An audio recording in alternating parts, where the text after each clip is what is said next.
Cipher case में साबिक वज़ीर-ए-आज़म इमरान खान और साबिक वज़ीर ख़ारजा शाह महमूद कुरैशी के खिलाफ फ़र्द जुर्म आयद कर दी गई। ऑफिशियल सीक्रेट एक्ट की खसूसी अदालत के जज अबुल हसनात जुल्करनैन ने अडयाला जेल में साइफर केस की समाअत की।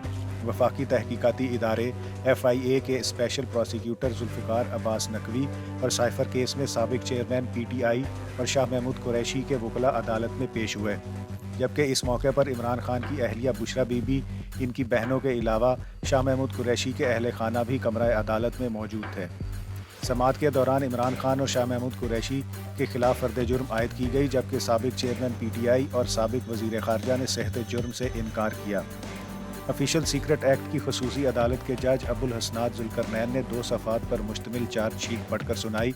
मुल्ज़मान पर फ़र्द जुर्म 3 मुख्तलिफ इल्ज़ामात के तहत सुनाई गई, जिसमें कहा गया कि इमरान खान ने बतौर वज़ीर आज़म और शाह महमूद कुरैशी ने बतौर वज़ीर ख़ारजा सीक्रेट एक्ट की खिलाफ वर्जी की। चार्जशीट में इल्ज़ाम आयद किया गया है कि मुल्ज़मान ने 27 मार्च 2022 को सीक्रेट डॉक्यूमेंट को अवामी रैली में लहराया और इसके मंदरजात को ज़ेर बहस लाया गया। ऐसा करना ऑफिशियल सीक्रेट एक्ट के तहत जुर्म है। बतौर वज़ीर आज़म इमरान खान को साइफर रखने का कोई इख्तियार नहीं था। मुल्ज़मान ने जानबूझकर ज़ाती मफादात के लिए साइफर को इस्तेमाल किया। मुल्ज़मान के गैर कानूनी इक़दाम से मुल्की तशख़्ख़ुस, सिक्योरिटी और ख़ारजा मामलात को नुकसान पहुँचा।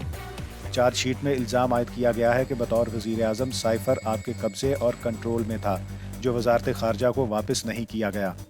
फ़र्द जुर्म सुनते ही शाह महमूद कुरैशी ने सेहत जुर्म से इनकार किया, जबकि इमरान खान ने जज से मुकालमा किया। दूसरी तरफ इस्लामाबाद की एहतसाब अदालत ने पाकिस्तान तहरीक-ए-इंसाफ के साबिक चेयरमैन इमरान खान तोशा खाना केस में अबूरी ज़मानत खारिज कर दी है। एहतसाब अदालत के जज मोहम्मद बशीर ने अडयाला जेल में केस की समाअत के बाद महफूज फैसला सुना दिया। अदालत ने इमरान खान की अबूरी ज़मानत खारिज कर दी। फैसले में कहा गया है कि बादियो नज़र में तोशा खाना तहाइफ वसूली में बेकायदगियाँ हुई हैं। अदालत ने हुक्म में कहा है कि जिस्मानी रिमांड के बावजूद इमरान खान जेल में ही रहेंगे और इनसे जेल में ही तफ्तीश होगी। नैब ने ज़मानत खारिज होने के बाद तोशा खाना केस में भी इमरान खान की गिरफ्तारी डाल दी।